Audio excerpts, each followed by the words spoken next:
If you don't have an emergency fund, or if you're trying to build one, then this video is for you.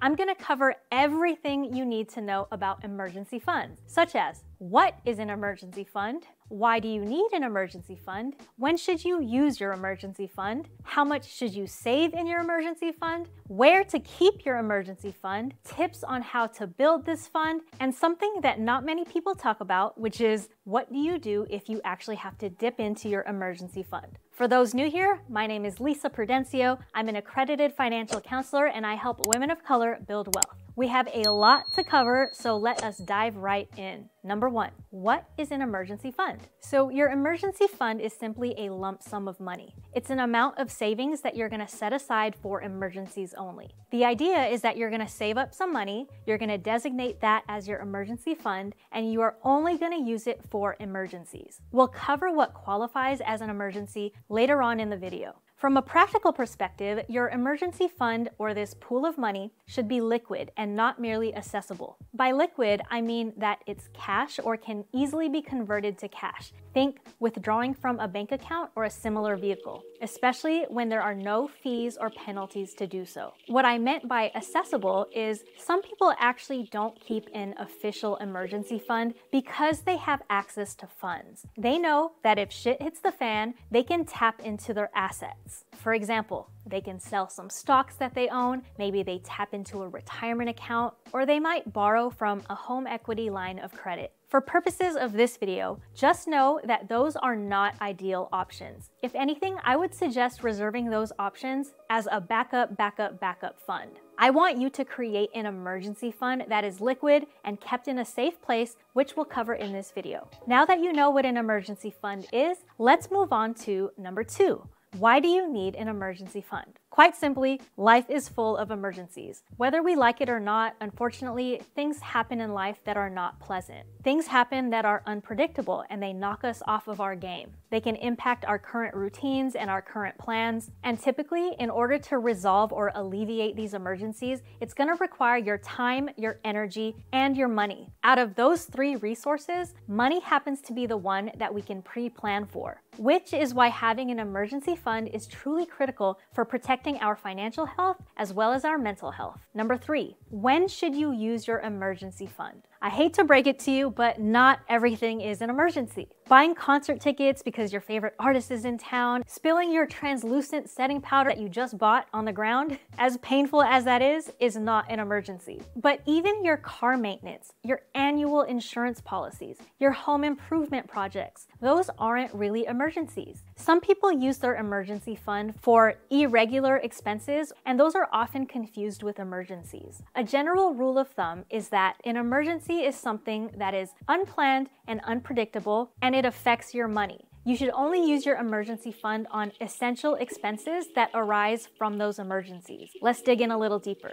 Here are the main things you should use your emergency fund for. Number one, a loss of income. That means if something happens that affects your regular income, such as getting laid off, your hours getting cut, or maybe dealing with health issues or personal or family issues that affect your ability to work. Those are all things that could affect your regular income. Number two, unexpected medical expenses. The key word here is unexpected. To a degree, you can anticipate and estimate costs for regular medical expenses, such as your annual physicals, dental exams, and medications that you take. You can also estimate costs for planned procedures. For example, laser eye surgery, dental veneers, or other non-urgent procedures. The thing is, if you have health insurance, you have an idea of what spend might come out of your pocket, such as your premiums, your co-pays, your deductibles, and your co-insurance. For all of these non-urgent medical expenses, you can aim to have a sinking fund in your budget for these, which means you're putting money aside for this stuff, even though you don't know when those expenses are going to come up. If you use up all of your sinking funds and you still have medical expenses to cover, then that's when your emergency fund can come into play. Number three, unexpected home or auto repairs. Again, the keyword here is unexpected. Regular maintenance and planned renovations or upgrades are ideally things that you should save up for or find a way to finance. Or like with medical expenses, have a sinking fund. Unexpected home repairs could be busted pipes or mold or a broken toilet. things that would severely impact your health or your comfort or safety if you don't deal with them immediately. An unexpected auto repair could mean things that would affect your safety or the longevity of the car if you don't deal with it immediately. Additionally, if your mode of transportation is required to get to work or to transport your family and kids, then you're going to need it to be functioning. Have a sinking fund item in your budget for estimated expenses, then dip into your emergency fund only if you require more money. Number 4, emergencies dealing with your friends or family. Sometimes you might need to use your funds for emergency travel or to support your loved ones through unforeseen circumstances. Medical issues, accidents, or even unfortunately a death of a loved one might require expenses you can't plan for. When my dad passed away, I was 24, I was broke, and I was living 300 miles away. Luckily, my mom was able to help with my airfare costs, and other family members helped in different ways. But in an ideal world, having my own emergency fund would have relieved so much financial stress at that time. Number 5, another thing you might spend your emergency fund on are unexpected legal fees. Attorneys cost money. The hope is that you won't ever need a lawyer for any reason, but the reality is that people get sued or get in legal battles every day. Number 6, other unforeseen losses. I could continue on with this list of when to use your emergency fund, but you get the gist. Here are 4 questions you can ask to help determine, is it an emergency fund kind of situation?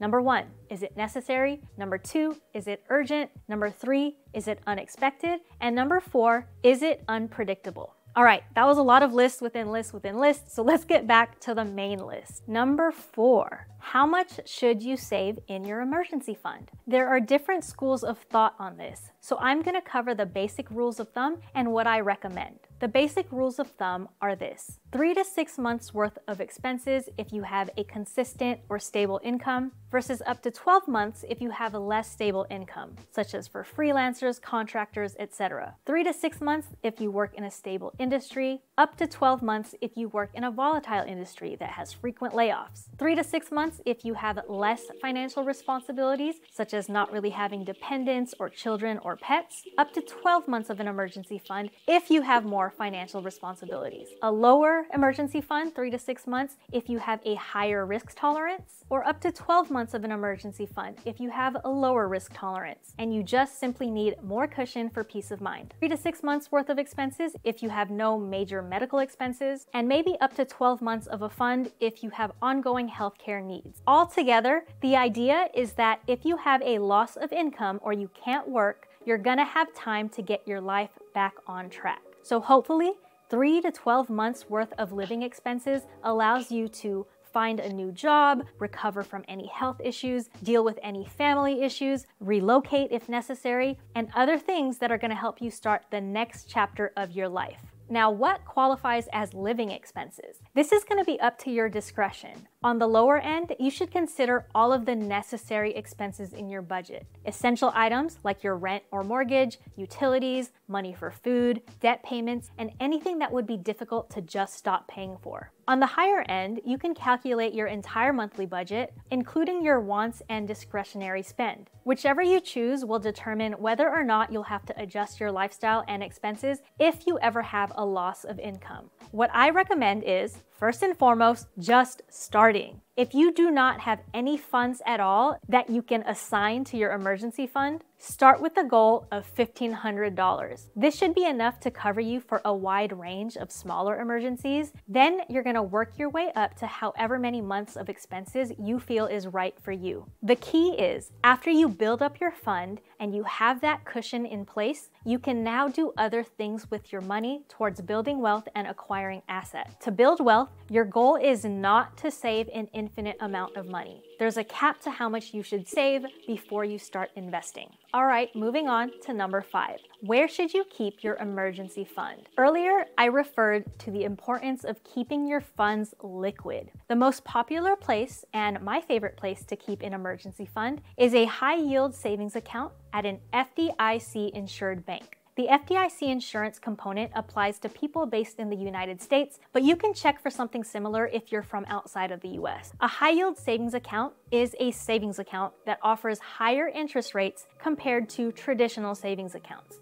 This means that you're going to receive interest payments for storing your money in the account. Now, while these interest payments are not meant to beat inflation, they at least preserve some of your money's value. Remember, the goal of this emergency fund is to relieve financial and emotional stress in times of emergency. So it's okay that you're not getting big investment returns on that money. You know what it's there for. Here are a few additional things to know about high-yield savings accounts. They are typically offered by online banks, which means you won't be able to physically go in to see a bank teller. You'll need another bank account, such as a checking account, that you can link your online bank account to. Depending on the bank, there may or may not be fees, and there may or may not be a minimum required deposit amount. There could be differences with other features as well, such as if the bank offers a mobile app. Pro tip: don't overthink it. As long as it's an FDIC insured account and you understand the terms, you're good. I'm not going to get into it in this video, but there are other options for where you can keep your emergency fund money. With those, there are different levels of risk and different strategic reasons for doing so, but for simplicity, if you're just starting out, I strongly consider an online savings account, aka a high-yield savings account. Okay, who is still with me? Are you ready to build your emergency fund?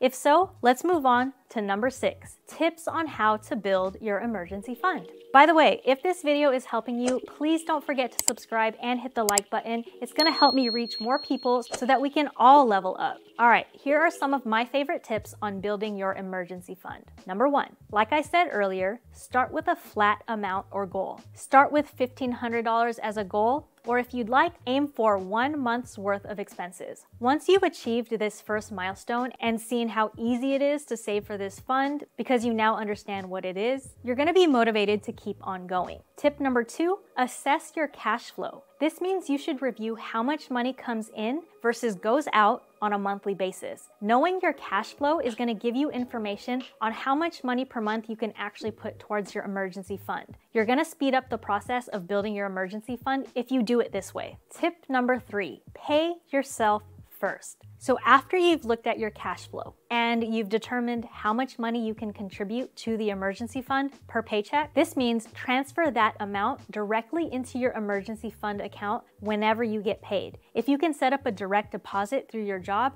or an automatic transfer through your bank, even better. Tip number 4, get a side hustle. If you've seen any of my other videos, you know how I feel about side hustles and how they should be temporary things. I want y'all to get out of the mindset of earning money for the rest of your life. However, while you are building your financial foundations, such as your emergency fund, it doesn't hurt to increase your income if you have the time and energy to do so. Keyword if. Only if you have the time and energy to do so. If you do make extra money, put it directly towards your emergency fund. Tip number 5, commit to prioritizing your emergency fund. Your emergency fund is really one of the foundational principles of getting your financial life in order. If you simply commit to this as a goal until it's fully funded, you're not only going to have a cushion, but you'll have built up the habit of prioritizing your future self and your future finances. Plus, if you're committed to this goal, you'll know exactly where to direct money if you ever get any windfalls coming your way. Finally, the last section, number 7,